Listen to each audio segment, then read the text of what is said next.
November 8, 1944. The Moselle River Valley, eastern France.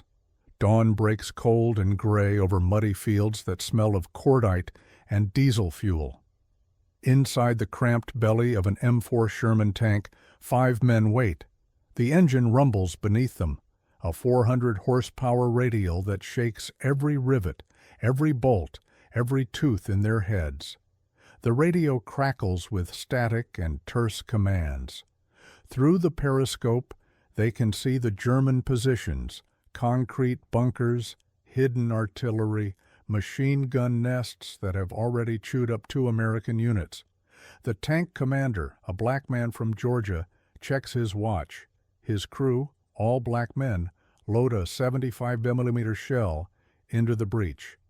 They've trained for 2 years for this moment.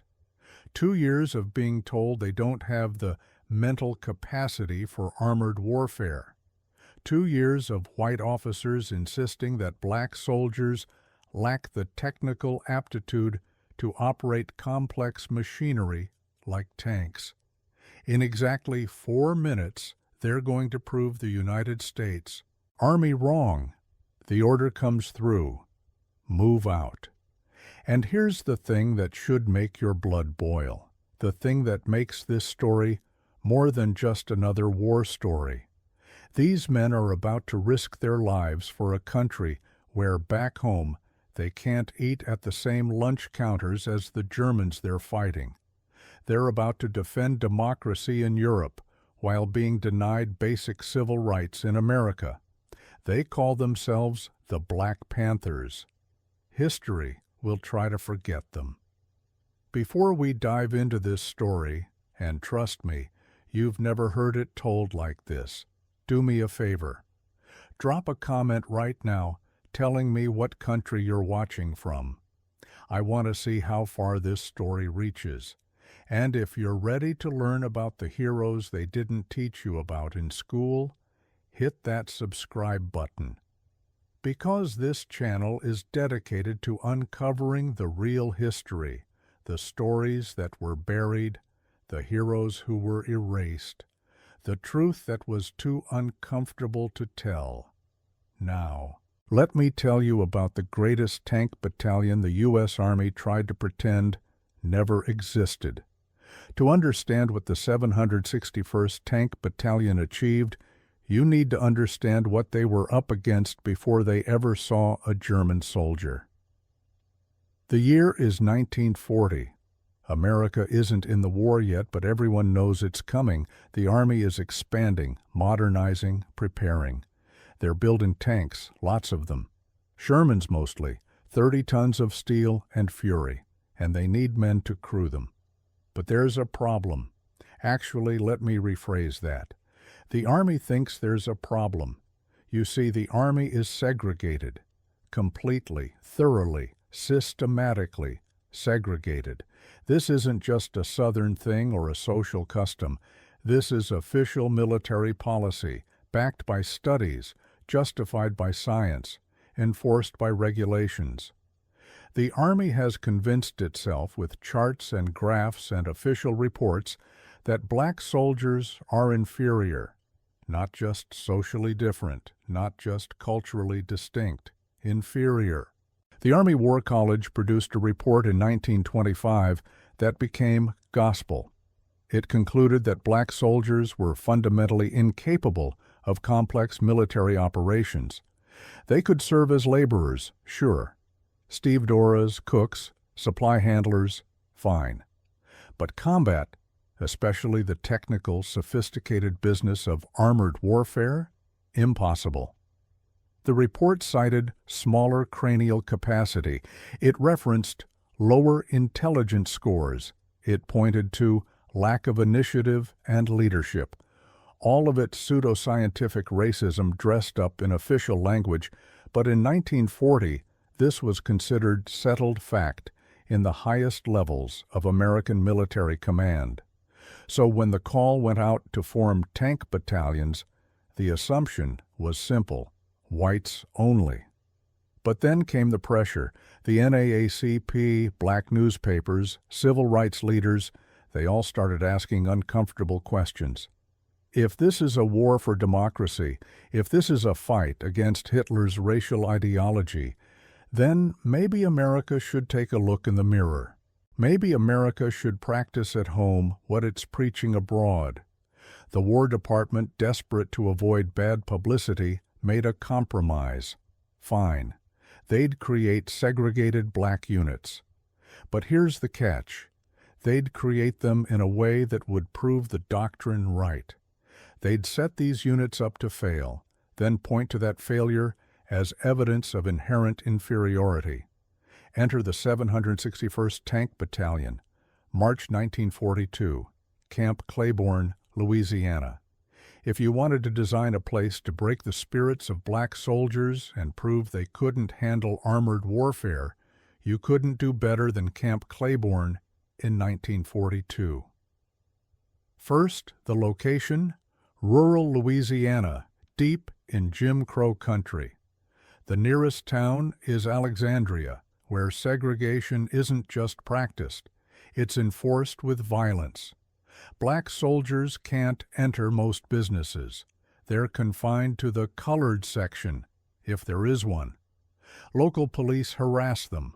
Local whites resent their presence. The message is clear. You're not welcome here. You're not wanted here, and you better know your place. Second, the leadership. The Army assigns white officers to command the unit. Some are openly racist. Others are simply skeptical. Almost none of them believe this experiment can succeed. They're not here to build an elite fighting unit.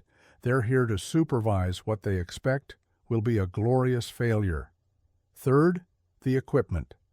The 761st gets the cast-offs, old tanks, worn-out engines, faulty transmissions.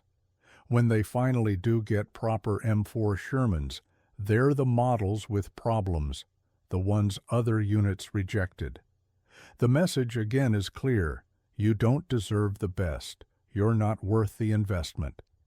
But here's what the Army didn't count on: the men themselves. These weren't conscripts who stumbled into service.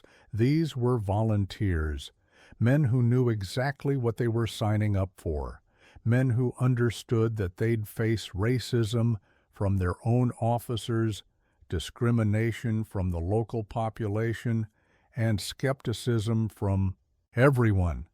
Men who volunteered anyway because they wanted to prove something, not just to white America, to themselves, to history. Take Staff Sergeant Ruben Rivers from Tecumseh, Oklahoma. Before the war, he'd been working odd jobs, going nowhere. He enlisted in 1942 specifically to join a tank unit.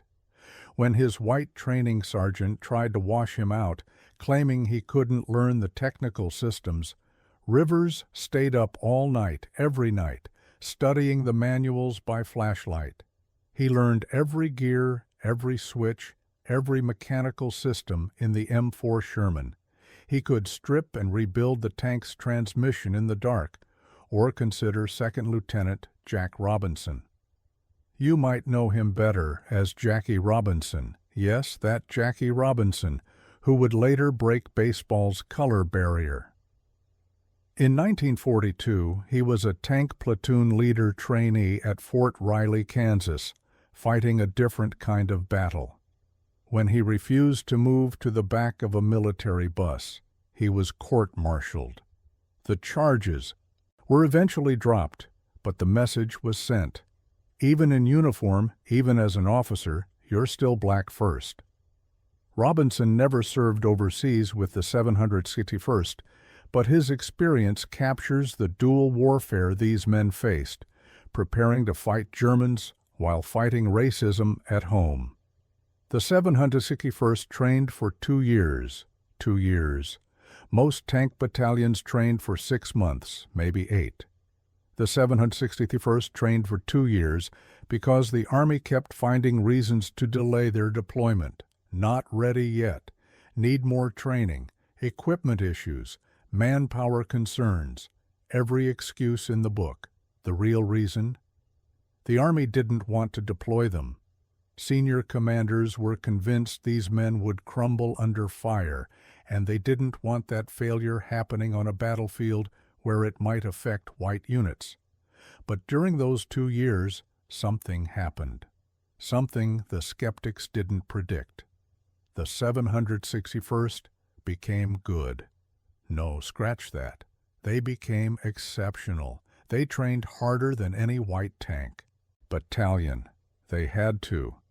They knew they'd be judged by a different standard, that any mistake would be attributed to their race, that any failure would be used as evidence of inferiority. So they trained until their hands bled. They ran drill after drill until they could load, aim, and fire in half the time of standard units. They studied tactics until they could recite Tank Doctrine in their sleep.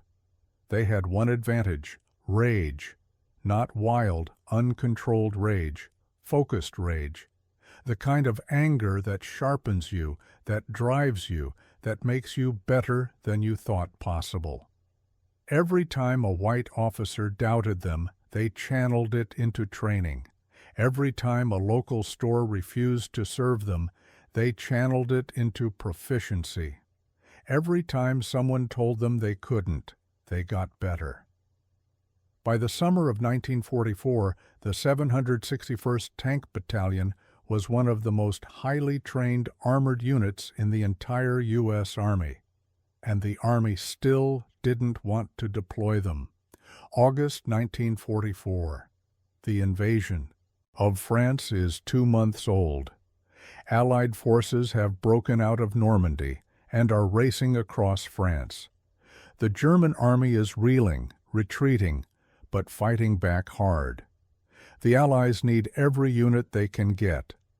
The Third Army, commanded by General George S. Patton, is spearheading the advance. Patton is running out of tanks. More specifically, he's running out of tank crews. The fighting has been brutal. Casualties are mounting. He needs reinforcements. The War Department finally, grudgingly, offers him the 761st Tank Battalion. Patton, to put it mildly, is not thrilled.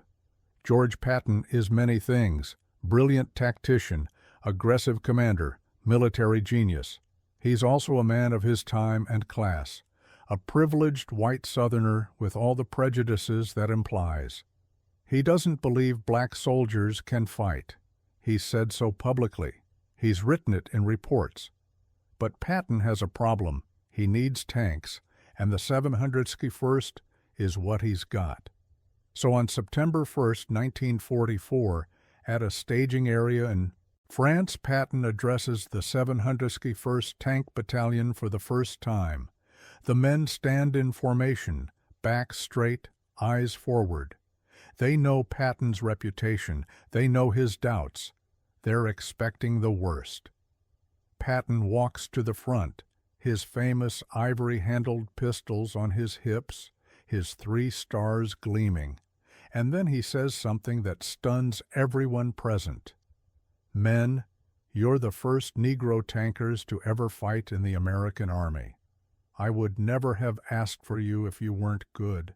I have nothing but the best in my Army. I don't care what color you are, as long as you go up there and kill those Kraut sons of bitches. Everyone has their eyes on you and is expecting great things from you. Most of all, your race is looking forward to your success. Don't let them down, and damn you, don't let me down. Now, let's be clear about what this speech represents. It's not enlightened. It's not progressive. Patton is still a racist. He still believes in racial hierarchy, still uses slurs in private, still thinks segregation is proper. This speech isn't about equality or justice, but it is about one thing: winning. Patton is a warrior above all else, and warriors respect capability. He doesn't care about social theories or racial doctrines. He cares about who can fight. And something in that 2-year training record, something in the way these men carry themselves, tells him they can fight. He gives them a mission. Attached to the 26th Infantry Division, they'll punch through German lines, support infantry advances, and help drive toward Germany itself. He gives them a nickname, Patton's Panthers, and then he watches to see if they'll prove him right, or prove everyone else right. November 7, 1944. The 761st Tank Battalion enters combat for the first time near the Moselle River in France. Let me paint you a picture of what tank warfare actually looks like, because Hollywood gets it wrong. It's not glorious, it's not clean, it's not heroic music and dramatic slow-motion shots. It's 5 men crammed into a metal coffin that can be penetrated by German anti-tank weapons from 2,000 yards. It's temperatures that reach 120 degrees inside the crew compartment. It's the constant skull-rattling roar of the engine, so loud you can't hear yourself think. It's the smell of sweat, oil, cordite, and fear all mixed together in recycled air. It's knowing that if a shell penetrates your armor, the interior of the tank can become an incinerator in seconds. The Germans have a word for American tankers, Ronson, after the cigarette lighter whose advertising slogan was, "Lights first time, every time." That's what happens to Shermans when they're hit. They burn. The Germans call them Tommy Cookers or Zippo lighters. The crews inside have about 15 seconds to get out before the ammunition cooks off. Now imagine facing that, while also knowing that if you fail, if you show fear, if you retreat, it won't just be seen as normal battlefield failure. It'll be proof that your entire race is inferior. Imagine carrying that weight into combat. The 761st's first engagement is a German strongpoint near Vic-sur-Seille. Concrete bunkers, machine gun nests, hidden anti-tank guns. The kind of position that can chew up infantry and tanks alike. The battalion's A Company leads the attack. 17 tanks rolling forward through morning fog, turrets traversing, scanning for targets. The sound alone is incredible. 85 tons of steel and machinery multiplied by 17, engines roaring, treads clanking on cobblestones. Then the Germans open fire. The first anti-tank round misses, a tracer that screams past the lead tank and explodes in the field beyond. The second round doesn't miss. It hits the side armor of Lieutenant Coolidge's tank, penetrates, detonates. The tank doesn't explode, not yet, but it's disabled, smoke pouring from the turret. The crew bails out. Coolidge is the last man out, dragging his wounded gunner. German machine guns are tracking them, bullets snapping past their heads, kicking up dirt around their feet. They sprint for cover. The rest of A Company doesn't retreat. They don't panic. They do exactly what they've been trained to do. They attack. Tank commanders start calling targets over the radio, crisp, professional, no fear in their voices. Gunners acquire targets. Loaders slam shells into breaches. Drivers maneuver for better firing positions. It's a ballet of destruction, perfectly choreographed, executed with precision. 75mm shells start hitting German positions. The first round blows apart a machine gun nest. The second penetrates a bunker's firing slit, detonates inside, kills everyone in there. The third, fourth, fifth, methodical, professional, devastating. Within 15 minutes, the German position is in ruins. A company loses 2 tanks, but kills 36 German soldiers, destroys 4 machine gun positions, and captures the objective. The infantry they're supporting, white soldiers from the 26th Division, are stunned. They expected these black tankers to hesitate, maybe panic, probably need help. Instead, they just witnessed some of the most professional, aggressive armored warfare they've ever seen. Word starts to spread through the Third Army. Patton's Panthers can fight. But the 761st isn't done. They're just getting started. Over the next 6 months, the 761st Tank Battalion will fight for 183 consecutive days without relief. 183 days of combat. To put that in perspective, most Army units rotated off the line every 30 to 60 days for rest and refit. The 761st got no rest, no rotation. They fought straight through from November 1944 to May 1945, through the Battle of the Bulge, through the drive into Germany, through the liberation of concentration camps. Why? Because they were proving something, and you don't get to prove something halfway. Let me take you through some of the battles that made their reputation. The Battle of the Bulge, December 1944, Hitler's last gamble. A massive counteroffensive through the Ardennes forest, catching the Allies by surprise. 3 German armies, the largest force Germany has assembled since D-Day, smash into American lines. The goal? Split the Allied armies, capture the port of Antwerp, force a negotiated peace. For 2 weeks, it looks like it might work.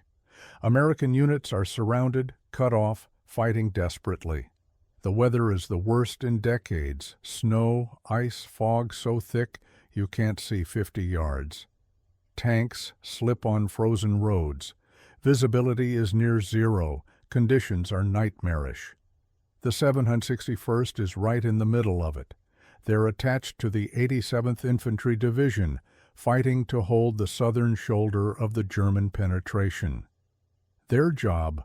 Stop the German advance, protect the infantry, and somehow hold the line against panzer divisions that outnumber them 3-1. This is where Staff Sergeant Ruben Rivers becomes a legend. Rivers is commanding a tank near the town of Guebling, France, when his unit runs into a German ambush.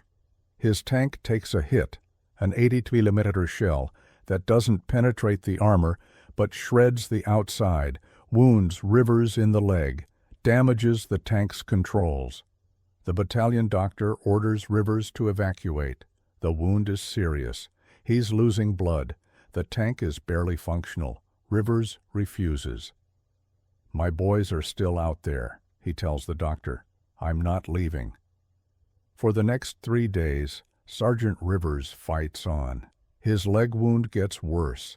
The pain must be incredible. His tank is barely holding together. The controls are damaged. The transmission is failing. He's literally holding the steering levers in place while his driver tries to maneuver. But he keeps fighting. On November 16th, near the town of Burgeltroff, Rivers' tank leads an attack on German positions. They're advancing through a narrow road between 2 forests. Terrible terrain for tanks, perfect for ambush. The Germans have been waiting. An 80mm anti-tank gun opens fire from 300 yards.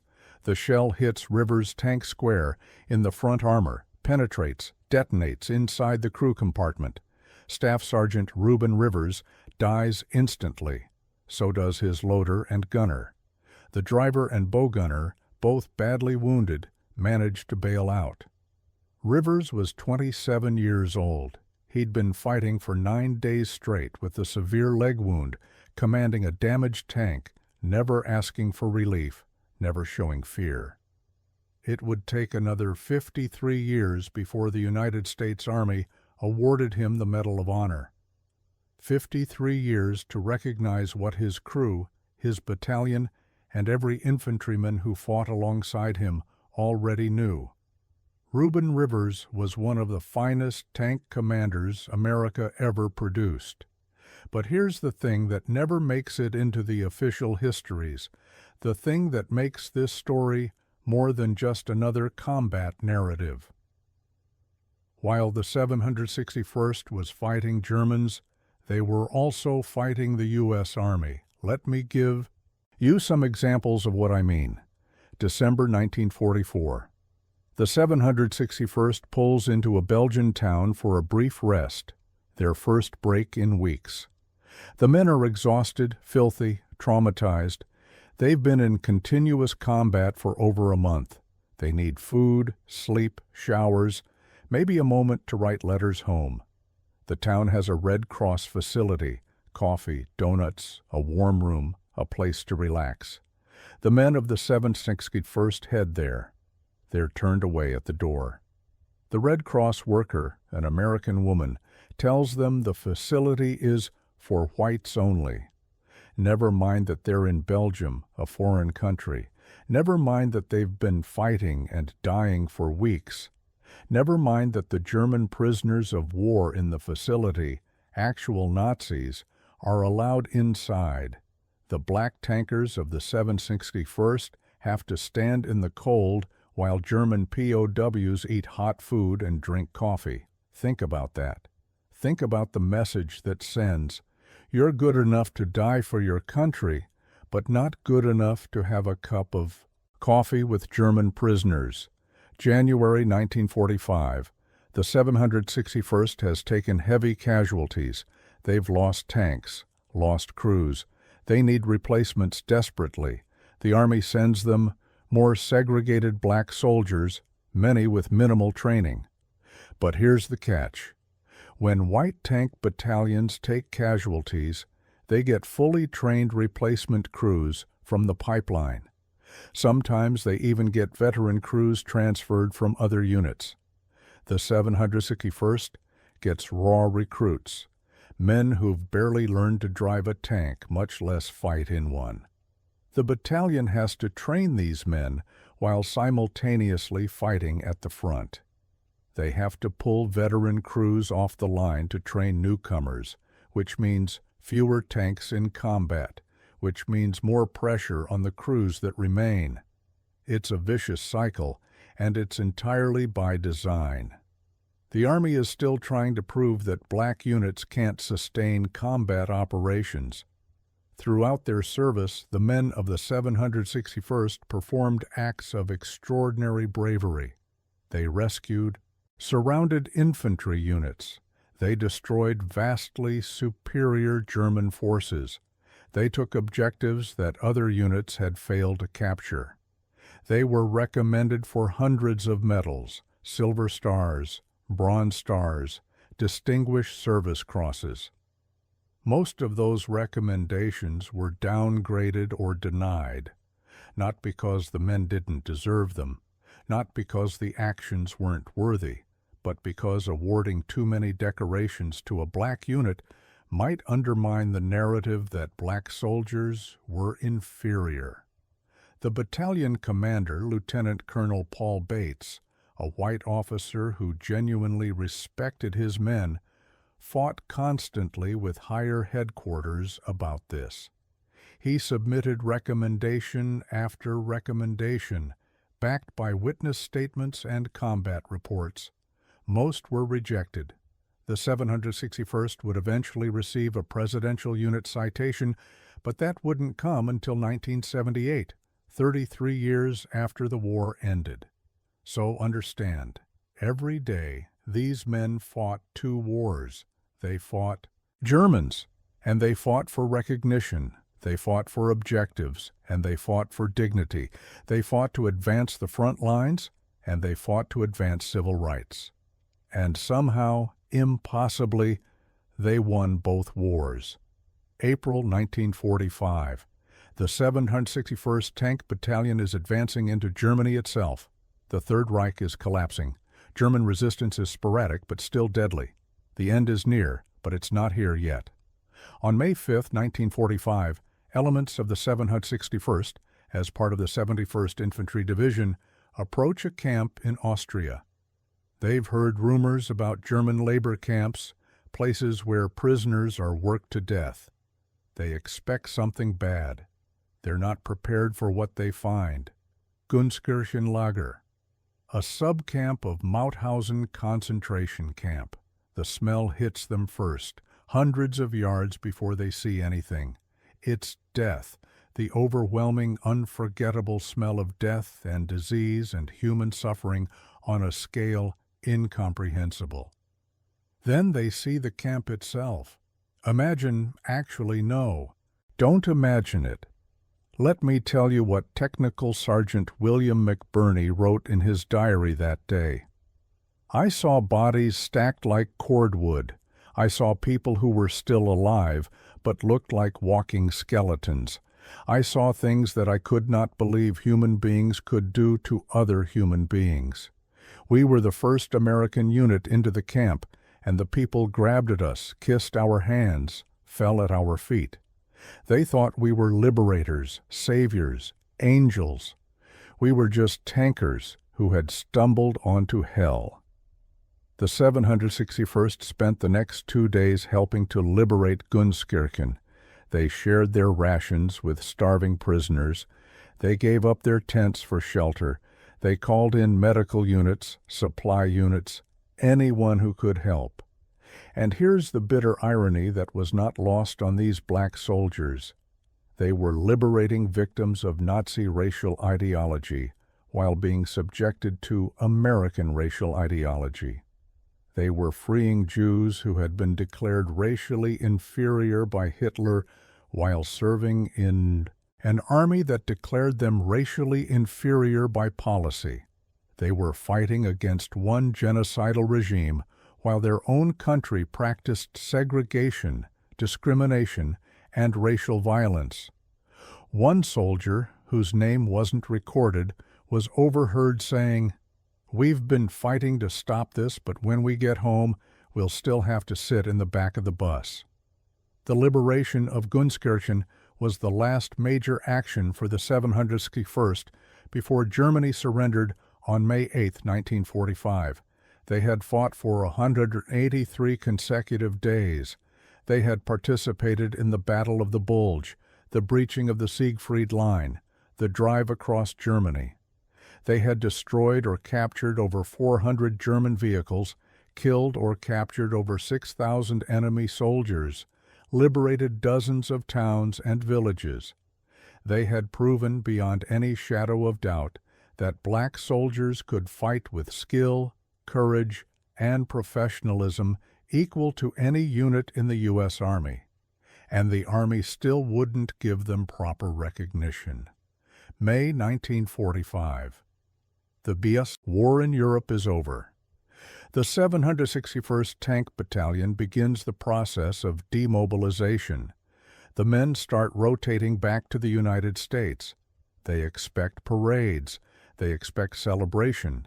They expect, at minimum, acknowledgement of what they've accomplished. They get Jim Crow. Let me walk you through what happened to these men when they came home. They arrived at ports in the South, places like Virginia and South Carolina.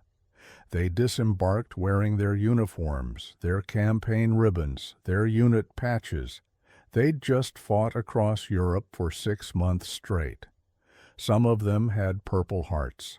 All of them had Bronze Stars or better. They got off the ships and were immediately directed to separate facilities, separate waiting areas, separate transportation, separate everything. In uniform, still in uniform. A sergeant from B Company, name lost to history, tried to sit in the white waiting room at a Virginia port facility. He was arrested by military police. He tried to explain that he'd just spent 6 months fighting in Germany. The MPs didn't care. Rules were rules. The men were shipped to deactivation centers, processed out of the Army, given discharge papers, and mustering out pay. Then they were sent home. Home to the Jim Crow South. Home to the segregated North. Home to a country that had not changed one bit despite everything they'd just done. Take Corporal Horace Evans from Alabama. He came home wearing his uniform, 3 campaign ribbons, a Bronze Star. He stopped at a diner in Georgia on his way home. The waitress refused to serve him. When he protested, he was beaten by local police and thrown in jail overnight. or Lieutenant John Long from Texas.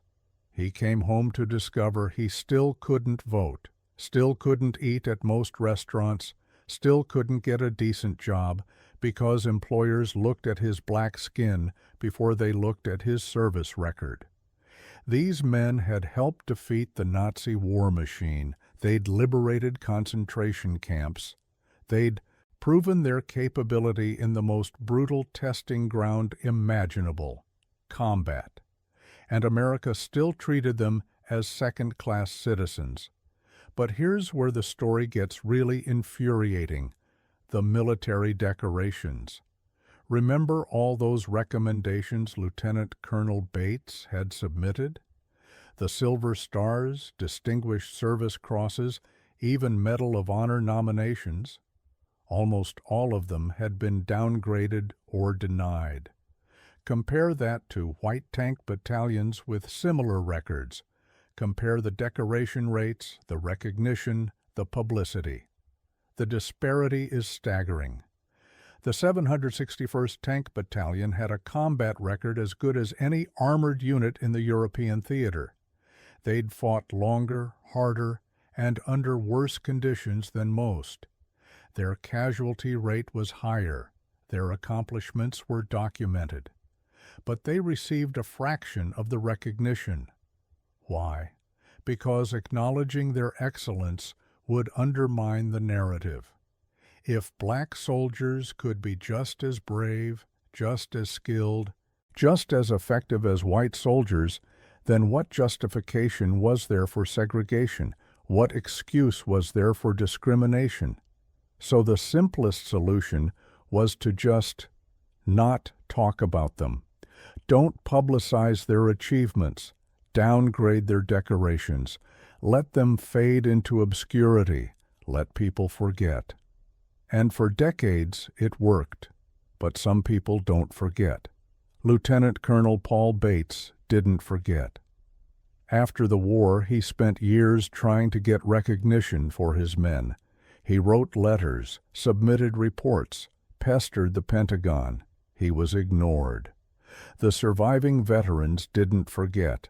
They formed an association, held reunions, kept their history alive. They told their children, their grandchildren. They refused to let the story die. But official recognition? That took 33 years. In 1978, 33 years after VE Day, the 761st Tank Battalion finally received the Presidential Unit Citation, the highest award that can be given to a military unit. The citation praised their extraordinary heroism, gallantry, and determination in combat operations. Better late than never, right? Except most of the men who earned it were dead. Ruben Rivers, who'd fought on with a leg wound for 3 days before dying in combat, he got his Medal of Honor in 1997, 52 years after his death. His family accepted it on his behalf. The other men who performed similar acts of heroism, most never received proper recognition. Their names aren't in the history books. Their stories aren't taught in schools. They were written out of history, deliberately and systematically. And here's what makes this even more painful. While the 761st was being ignored, the myth of black inadequacy persisted.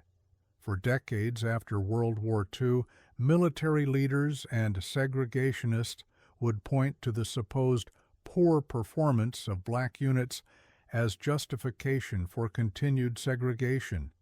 They'd cite studies, reference reports, use official-sounding language to defend discrimination. They lied. They knew they were lying. The combat records were clear. The after-action reports were documented. The truth was available to anyone who wanted to look. But telling the truth would have required admitting that segregation was wrong, that discrimination was unjust, that an entire generation of black soldiers had been denied their due, so they lied, and they erased, and they forgot. Almost.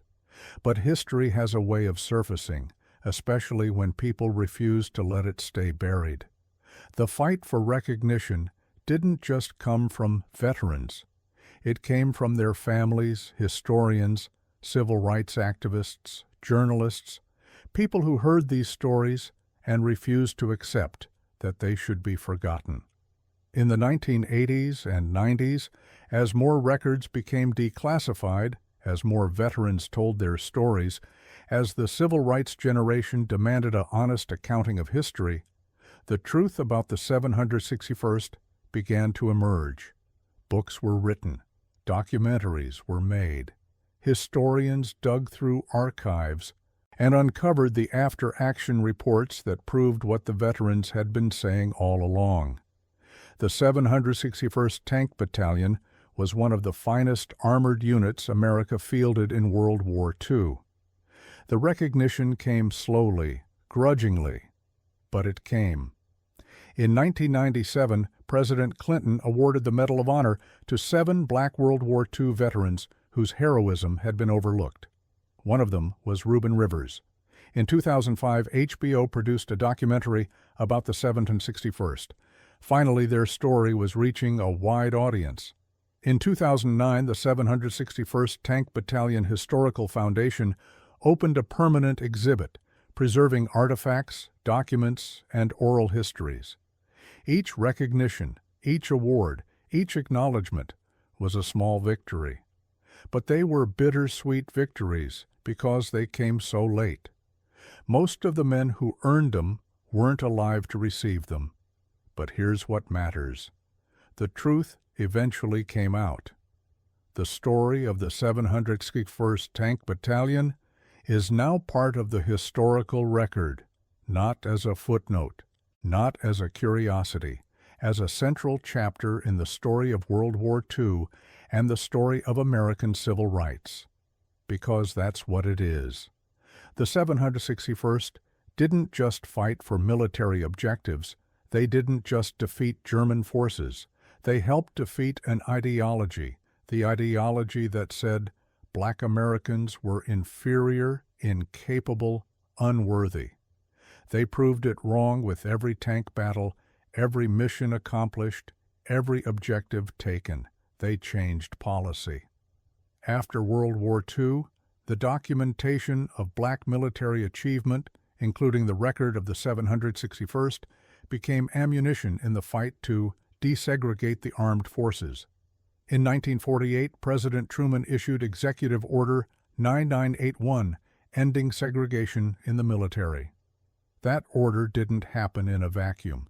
It happened because men like those in the 761st proved that segregation was not just immoral, it was militarily stupid. They opened doors. The success of the 761st and other Black combat units paved the way for full integration. It set precedents. It showed that integrated units could function effectively, that Black soldiers could lead, that capability had nothing to do with skin color. They inspired a generation. Many of the veterans of the 761st went on to become leaders in the civil rights movement. They'd learned leadership in combat. They'd learned that you could fight systems of oppression and win. They brought that knowledge home. So what's the legacy of the 761st Tank Battalion?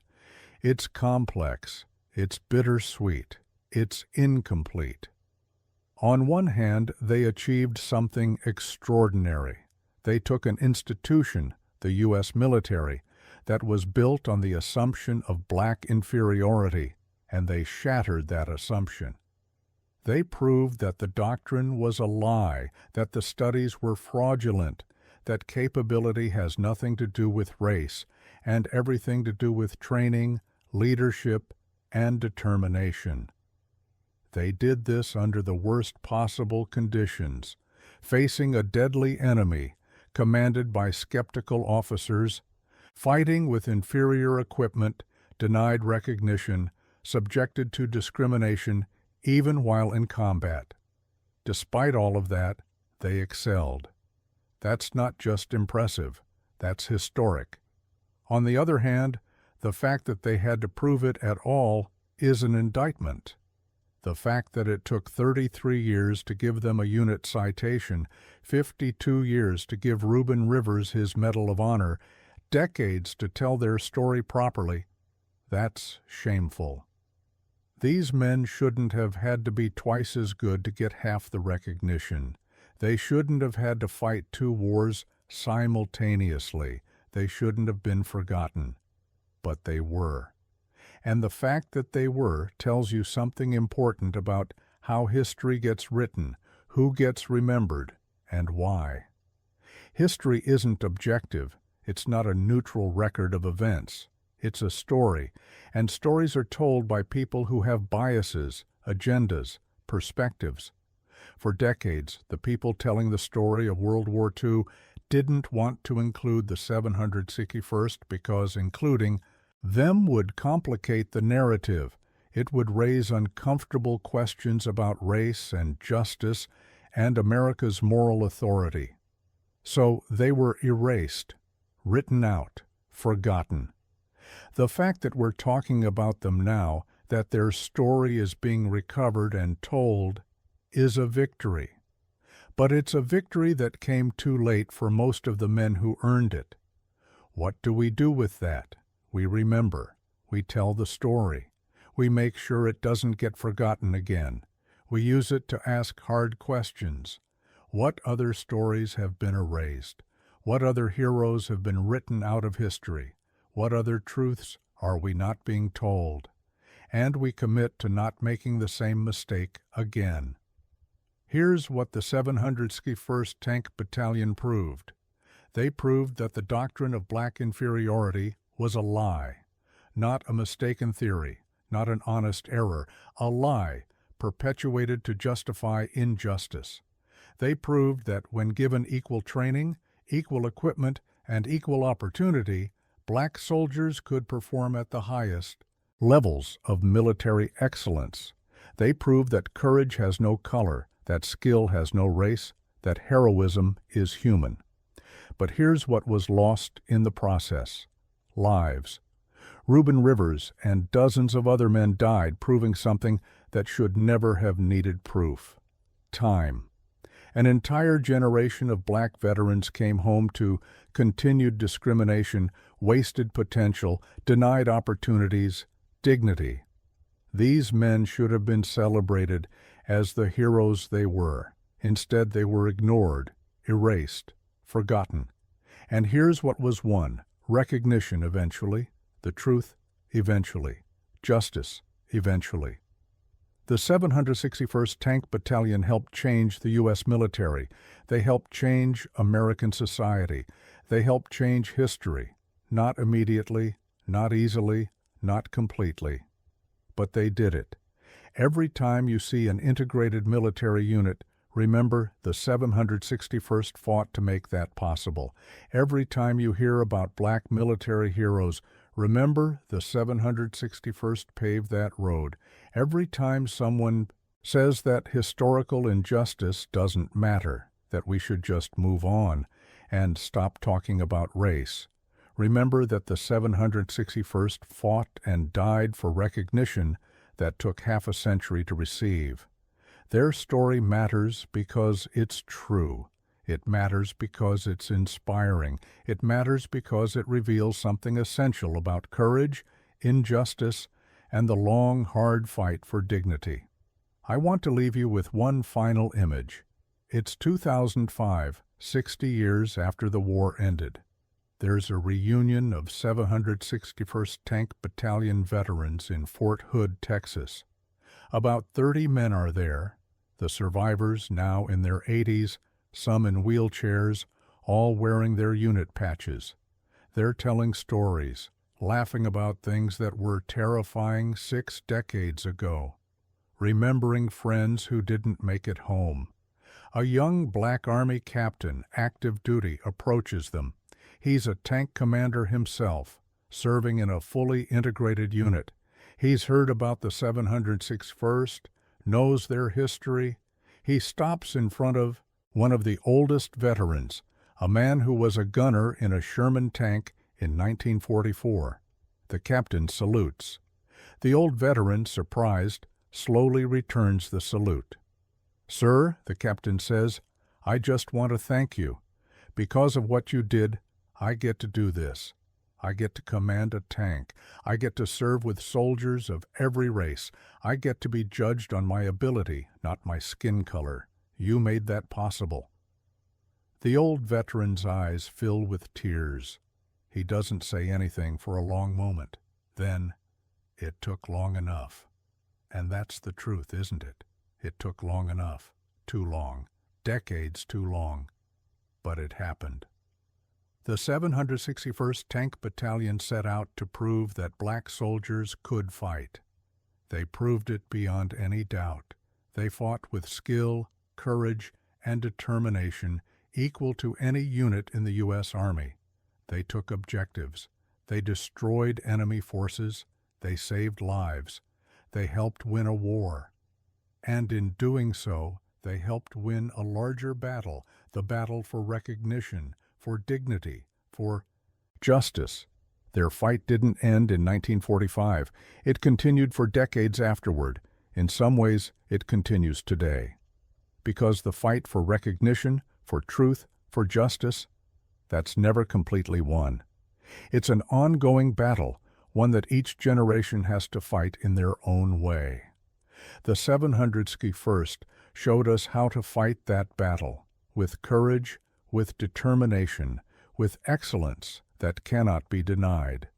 They were told they couldn't do it. They did it anyway. They were denied recognition. They demanded it anyway. They were written out of history. They fought their way back in. That's the legacy of the 761st Tank Battalion. That's why we remember them. That's why their story matters. If this story moved you, if it made you angry about the injustice, if it made you proud of what these men accomplished, then don't let it end here. Share this video. Tell someone about the 761st Tank Battalion. Make sure their story spreads. And drop a comment. What did you learn from this story? What does it mean to you? How does it change your understanding of history? Hit that subscribe button because there are more stories like this. Stories of heroes who were erased, of truths that were suppressed, of battles that were won despite impossible odds. This is history they don't teach you in school. This is the real story, the complete story, the truth that makes us uncomfortable, but makes us better.